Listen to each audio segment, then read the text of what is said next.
Love with God channel. Daily gospel. மத்தேயு நற்செய்தியிலிருந்து வாசகம். அதிகாரம் 10, இறைவார்த்தைகள் 24 முதல் 33 வரை. சீடர் குருவை விட பெரியவர் அல்ல. பணியாளரும் தம் தலைவரை விட பெரியவர் அல்ல. சீடர் தம் குரவை போல் ஆகட்டும், பணியாளர் தம் தலைவரை போல் ஆகட்டும்.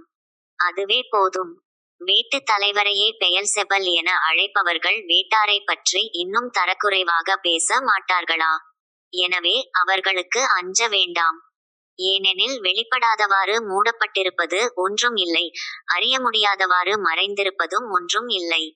நான் உங்களுக்கு இருளில் சொல்வதை நீங்கள் ஒளியில் கூறுங்கள். காதோடு காதாய் கேட்பதை வீட்டின் மேல்தளத்திலிருந்து அறிவியுங்கள். ஆன்மாவை கொல்ல இயலாமல் உடலை மட்டும் கொல்பவர்களுக்கு அஞ்ச வேண்டாம்.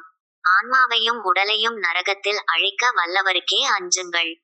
காசுக்கு 2 சிட்டுக்குருவிகள் விற்பதில்லையா? எனினும் அவற்றுள் ஒன்று கூட உங்கள் தந்தையின் விருப்பமின்றி தரையில் விழாது. உங்கள் தலைமுடியெல்லாம் எண்ணப்பட்டிருக்கின்றது. சிட்டுக்குருவிகள் பலவற்றை விட நீங்கள் மேலானவர்கள். எனவே அஞ்சாதிருங்கள்.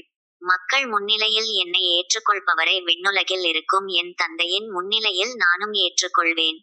மக்கள் முன்னிலையில் என்னை மறுதலிப்பவர் எவரையும் விண்ணுலகில் இருக்கிற என் தந்தையின் முன்னிலையில் நானும் மறுதலிப்பேன்.